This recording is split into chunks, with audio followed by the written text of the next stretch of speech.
Dear learners, welcome to Class 12th Computer Science Complete course. This will be strictly on CBSE pattern. So dear friends, follow this to ace your preparation. Before starting my course, I want to tell you that if you want to prepare any exam, either be it Class 12th board exam या फिर UPSC का कोई भी exam UPSC हो जाए या फिर और कोई भी एग्ज़ाम हो गेट हो, हमें तीन चीज़ पहले पता होनी चाहिए। सबसे पहली चीज़ है उस एग्ज़ाम का सिलेबस। दूसरी चीज़, सिलेबस पता होने के बाद उसके कोर कॉन्सेप्ट्स पता लगने के बाद प्रीवियस ईयर क्वेश्चंस हमसे हो जाने चाहिए। अगर नहीं हो रहे तो हमारे कॉन्सेप्ट्स में कहीं ना कहीं कमी है। ये अगर तीन चीज़ हम कर लेते हैं तो हमारे मार्क्स अच्छे आएंगे। ये तीन चीज़ सिर्फ कंप्यूटर के लिए नहीं, हर एग्ज़ाम के लिए बहुत इंपॉर्टेंट है। तो स्टार्ट करते हैं।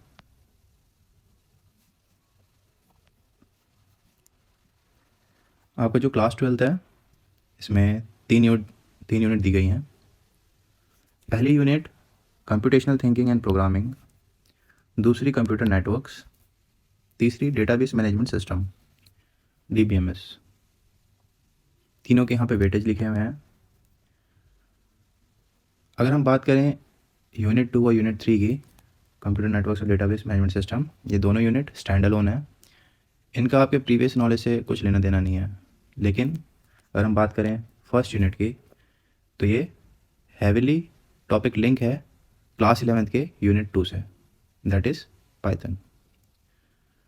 तो इसीलिए आपका जो पहला टॉपिक है यूनिट 1 का वो है revision of Python you studied in class 11th। Start करते बेटा।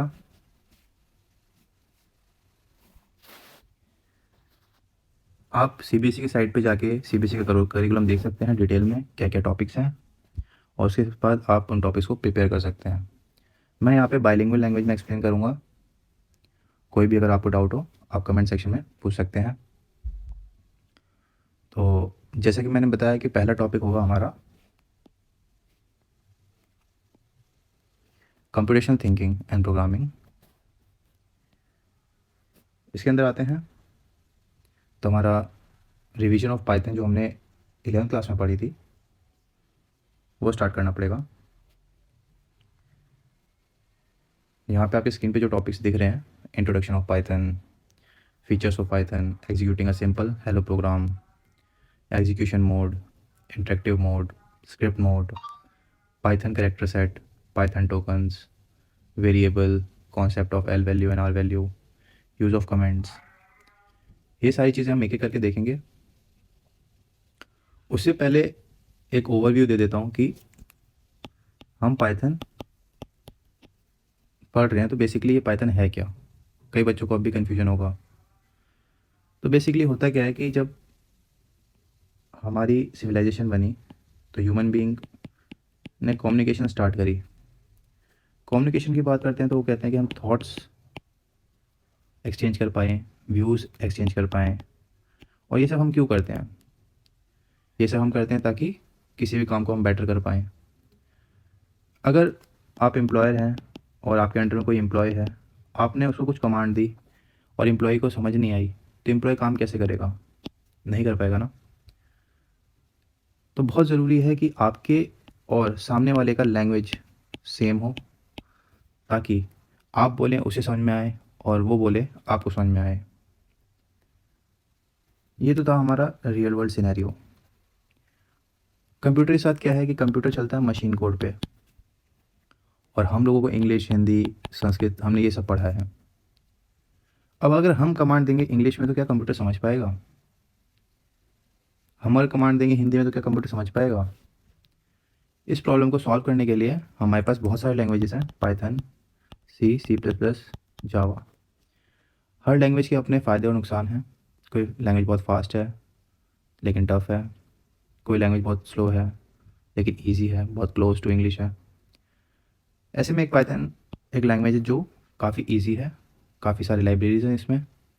हमने ये चूज़ किया है जिसमें हम कंप्यूटर को कमांड देंगे और हमारी जो मशीन है, हमारा जो कंप्यूटर है, हमारी जो इलेक्ट्रॉनिक डिवाइस है, वो उस कमांड को समझेगी और एग्जीक्यूट करेगी। बात करते हैं कि लिटरली जब हम किसी भी चीज़ को कमांड दे रहे हैं या इंस्ट्रक्शन दे रहे हैं, उस सारे इंस्ट्रक्शंस को मशीन में हमारे एक कंपाइलर या असेंबलर या इंटरप्रेटर होगा जो कि मशीन कोड में चेंज करेगा। इस मशीन कोड को ये हमारा कंप्यूटर जिसके पास सीपीयू, मेमोरी, ये दोनों बेसिक चीज़ें हैं, प्रोसेसर और मेमोरी, ये दोनों डिकोड करके हमारे इंस्ट्रक्शन को फॉलो करके हमें आउटपुट देगा। एक मशीन क्या है? मशीन इनपुट लेता है, प्रोसेस करता है और आउटपुट देता है। अभी इनपुट ले, उसको प्रोसेस करे, समझे और उसके बाद आउटपुट दे। इसके लिए क्या क्या ज़रूरी है कि वो पहले उस इनपुट को, हमारे कमांड को समझे। इसलिए हमने पाइथन लैंग्वेज सीखनी स्टार्ट करी है ताकि हम पाइथन लैंग्वेज में एक सेट ऑफ कमांड्स देंगे जिसे हम बोलते हैं प्रोग्राम। सेट ऑफ कमांड्स या सेट ऑफ इंस्ट्रक्शंस, जिसे हम बोलते हैं प्रोग्राम। हम प्रोग्राम जो लिखते हैं उसको हम सोर्स कोड भी बोलते हैं। आपने देखा होगा .py एक्सटेंशन से exam.py ये फाइल का नाम है और ये एक्सटेंशन है। .py पाइथन के लिए एक्सटेंशन है। ये जो है सोर्स कोड, ये जाएगा हमारे कंप्यूटर में, कंपाइलर या असेंबलर या इंटरप्रेटर इसको कन्वर्ट करेंगे मशीन कोड में, और वहाँ से मशीन कोड में कन्वर्ट होने के बाद इसका प्रोसेसर और मेमोरी इंस्ट्रक्शन समझेंगे। इंस्ट्रक्शन समझने के बाद वो इम्प्लीमेंट करेंगे और इम्प्लीमेंट करने के बाद हमें आउटपुट दे देंगे। तो ये तो बात हुई कि हम पाइथन क्यों पढ़ रहे हैं, पाइथन का बेसिक पर्पस क्या है। So basically Python is a programming language. Program मतलब कि सेट ऑफ इंस्ट्रक्शन, एक कमांड देने वाला। अब बात करते हैं कि हम पाइथन सीखें तो कैसे सीखेंगे। जब हमें ये समझ में आ चुका है कि पाइथन एक प्रोग्रामिंग लैंग्वेज है, पाइथन एक प्रोग्रामिंग लैंग्वेज है, इसमें प्रोग्रामिंग आपको समझ में आ गई है, कमांड देना, सेट ऑफ इंस्ट्रक्शंस देना। लैंग्वेज की बात करते हैं तो लैंग्वेज तो हमारे और भी हैं, हिंदी, इंग्लिश, संस्कृत। आप याद करिए कि आपने इन लैंग्वेजेस को कैसे सीखा था। आपने जब इंग्लिश पढ़ने स्टार्ट करी थी तो आपने सबसे पहले ABCD, फिर वर्ड्स बनाना, फिर सेंटेंस बनाना, फिर उसमें उसकी ग्रामर सीखी आपने, तब जाके आपको इंग्लिश लैंग्वेज समझ में आई। ऐसे ही हम हिंदी की बात करते हैं तो हिंदी में आपने क ख ग घ, उसकी वर्णमाला, उसकी मात्राएं, फिर उसमें शब्द बनाए, शब्द से वाक्य बनाए, और वाक्य के बाद ग्रामर लगा के आप एक पैराग्राफ लिख पाते हैं। ऐसे ही पाइथन भी है। पाइथन में कोई अलग नहीं है। पाइथन भी हमारा कैरेक्टर सेट होता है, इसमें ABCD A to Z, small, capital, फिर स्पेशल सिंबल्स।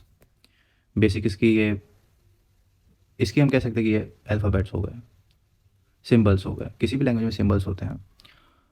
सिंबल्स जानने के बाद हम देखते हैं कि इसके जो वर्ड्स होते हैं, वो वर्ड्स को हम टोकन बोल सकते हैं। जैसे कि हम अगर फॉर कहते हैं, आपने पढ़ा है, वाई कहते हैं, या फिर मैं कहता हूँ XYZ। अब ये भी एक वर्ड है, लेकिन ये किसके अंदर आएगा? आइडेंटिफायर के अंदर, क्योंकि इसका कोई मतलब नहीं है, ये सिर्फ नेमिंग पर्पस से है। ये नेमिंग है मेमोरी लोकेशन की। इस कॉन्सेप्ट को मैं आगे बताऊंगा। बाकी कीवर्ड का मतलब क्या है कि ऐसे वर्ड्स जिनका कंप्यूटर को मतलब पता है। आपने फॉर बोला, कंप्यूटर समझ जाएगा कि फॉर वर्ड का क्या मतलब है, क्या इंस्ट्रक्शन उसको फॉलो करने हैं। आपने वाइल बोला, कंप्यूटर समझ जाएगा कि वाइल का क्या मतलब है और वाइल पे क्या इंस्ट्रक्शंस फॉलो करने हैं और क्या आंसर देना है। ऐसे operator, plus, minus, divide, multiply, punctuators, colon, variables और आइडेंटिफायर क्लोजली लिंक है। इट्स लाइक कि वेरिएबल्स का नाम देना ही आइडेंटिफायर को एग्जीक्यूट करना है। फिर आता है कमेंट्स। हम कंप्यूटर को 10 इंस्ट्रक्शन दे रहे हैं, 10,000 इंस्ट्रक्शन दे रहे हैं, दोनों में फ़र्क है। जब हम 10 इंस्ट्रक्शन दे रहे हैं, हमें खुद याद रहता है कि हमने ये स्टेप्स में इंस्ट्रक्शन दिए हैं। लेकिन जब हम 10,000 इंस्ट्रक्शन देते हैं तो हम भूल जाते हैं कि पहले कंप्यूटर को क्या कमांड दिया था, दूसरी पैराग्राफ में, या दूसरे प्रोग्राम में, या दूसरे फेज़ में, या दूसरे मॉड्यूल में हमने कंप्यूटर को क्या प्रोग्राम दिया था। तो उस प्रोग्राम को और रीडेबल बनाने के लिए, अपने लिए, हम अपने एंड पे समझने के लिए, उससे कंप्यूटर का कोई लेना देना नहीं है, वहाँ पे हम यूज़ करते हैं कमेंट्स। ठीक है, ये सब हम प्रैक्टिकल भी देखेंगे। पहले थ्योरी की बात करते हैं। अब जब आप इंग्लिश, हिंदी या मैथ्स पढ़ते थे तो स्पेशल कॉपियाँ आती थी, हिंदी की अलग, इंग्लिश की अलग। ऐसे ही अगर हम बात करते हैं पाइथन का, हम सोर्स कोड कहाँ लिखेंगे, तो हम सिंपल नोटपैड में भी लिख सकते हैं। उसको एग्जीक्यूशन करने के लिए कमांड लाइन का यूज़ करना पड़ेगा, जो कि थोड़ा लॉन्ग प्रोसेस है। इसी की जगह हम आइडियली यूज़ कर सकते हैं। आइडियली एक एडिटर है, और आइडियली सिर्फ एक एडिटर ही नहीं, बहुत सारे एडिटर्स हैं, एनाकोंडा, स्पाइडर। ये सारे एडिटर्स हमारे सोर्स कोड को लिखने में, ईजिली लिखने में हेल्प करते हैं, और वहाँ पे हमें एक इंटरफेस प्रोवाइड होता है जहाँ से हम प्रोग्राम को ईजिली रन कर सकते हैं। हमारी फाइल्स भी अरेंज हो पाती हैं ईजिली। तो ये आपके एडिटर्स हो गए।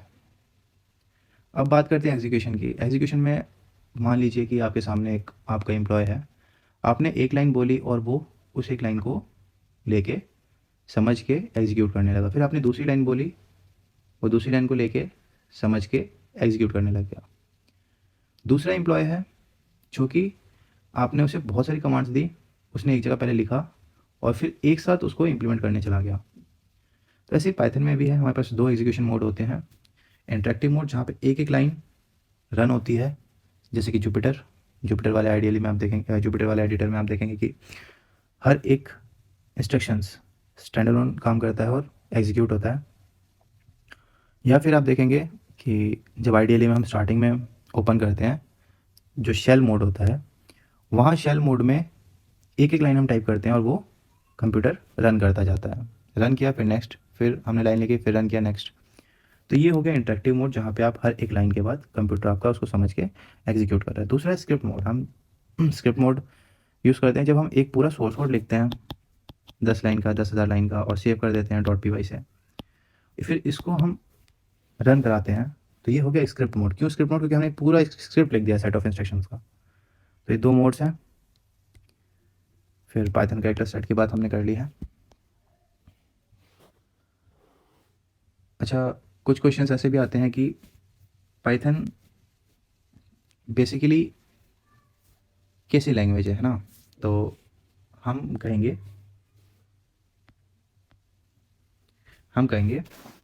Python is interactive. इंटरेक्टिव क्यों? अभी मैंने आपको एक्सप्लेन किया था। एक लाइन हमने रीड किया, उसी को एग्जीक्यूट किया, फिर दूसरा लाइन हमने कमांड दिया, फिर उसको एग्जीक्यूट किया। Interactive and interpreted language.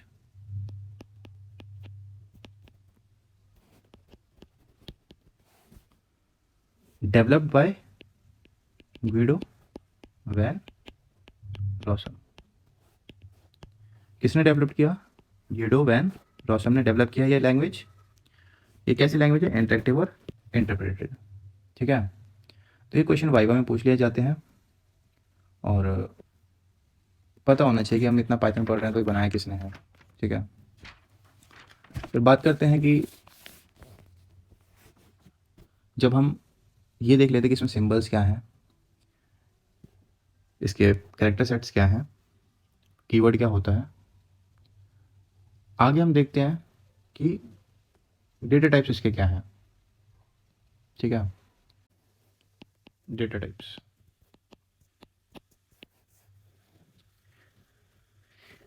ये डेटा टाइप्स की पहली बात ज़रूरत क्यों पड़ती है हमको?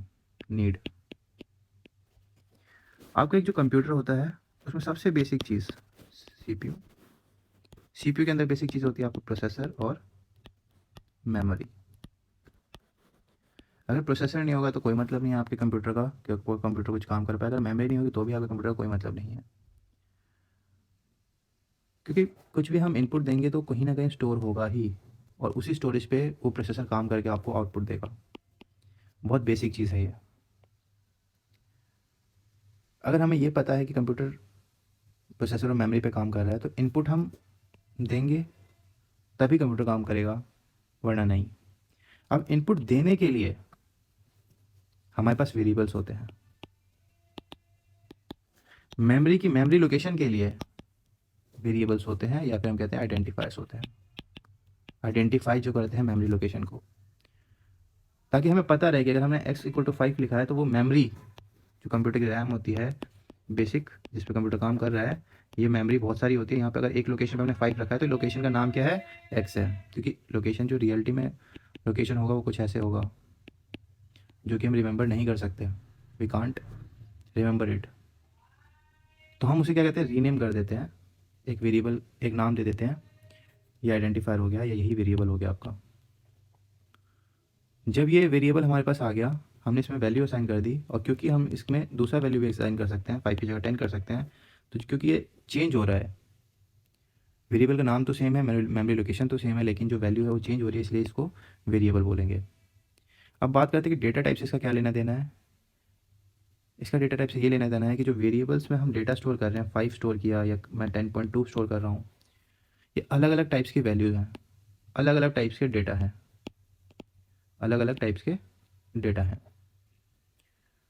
तो हम बहुत अलग अलग तरह के डेटा हम इसको दे सकते हैं।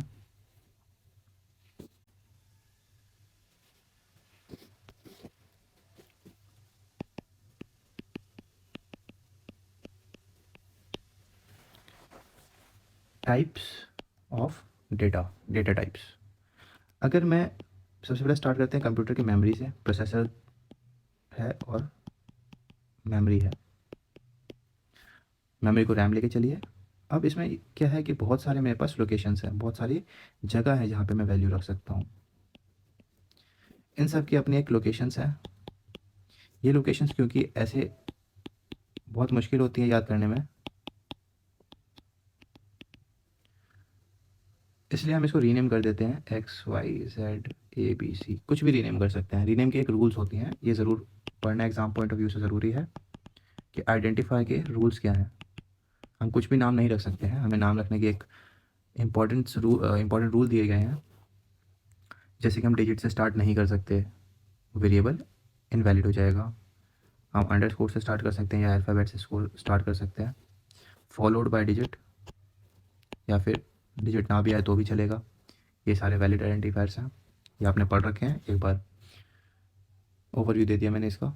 अब वापस आते हैं, मेमोरी लोकेशन की बात कर रहे थे हम लोग, हमने इसको नाम दे दिया XYZ ABC। अब यहाँ पे हम स्टोर कर सकते हैं वैल्यूज़, डिफरेंट वैल्यूज स्टोर कर सकते हैं हम लोग, लाइक 5, 6, 7.2, और कैरेक्टर भी ले सकते हैं AB।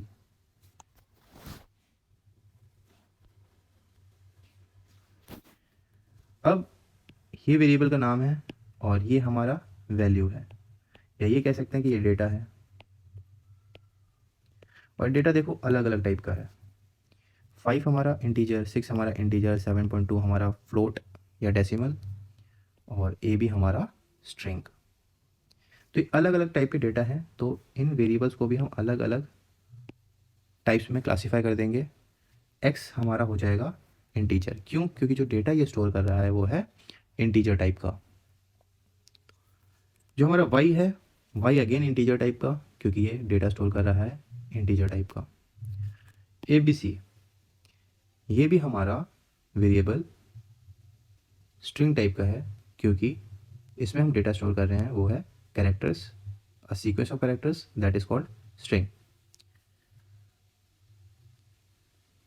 आगे बढ़े हैं डेटा टाइप्स में, तो हम देखेंगे, जैसे मान लीजिए कि एक फंक्शन आपने देखा होगा 11th क्लास में, मैं कहता हूँ x = 1 2 3, और फिर मैं कहता हूँ कि टाइप, कंप्यूटर को बोलता हूँ कि टाइप x।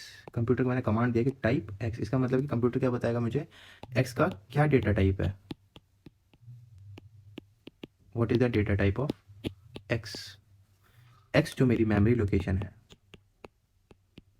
इस मेमोरी लोकेशन पे जो वैल्यू स्टोर है, ये किस टाइप की वैल्यू इसने स्टोर कर रखी है, किस टाइप का ये x डेटा टाइप है, कौन बताएगा, टाइप फंक्शन। ये मेरा टाइप फंक्शन है। टाइप फंक्शन अभी मुझे क्या बताएगा कि मेरा x क्या है, इंटीजर। इन केस अगर मैं 123.50 लिख दूँ तो मेरा टाइप x क्या रिटर्न करेगा, क्या बताएगा, ये बताएगा कि ये जो x है वो मेरा फ्लोट टाइप का है। आई होप यहाँ तक आपको समझ में आया होगा।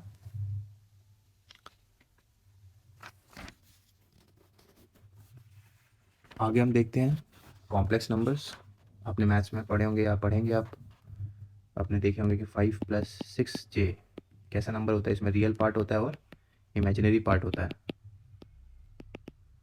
ये भी हम स्टोर कर सकते हैं पाइथन में, अगर हम किसी वेरिएबल में स्टोर करते हैं लाइक a, और मैं इसका टाइप जानना चाहूँ कि what is the type of a, तो a क्या आएगा, कंप्यूटर क्या बताएगा कि it is a type of a complex number, क्योंकि इसका मतलब है कि जो ये मेमोरी लोकेशन है जिसका नाम a है, यहाँ पे स्टोर है एक complex number.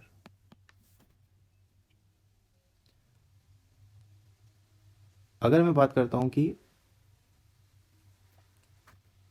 Type a dot real,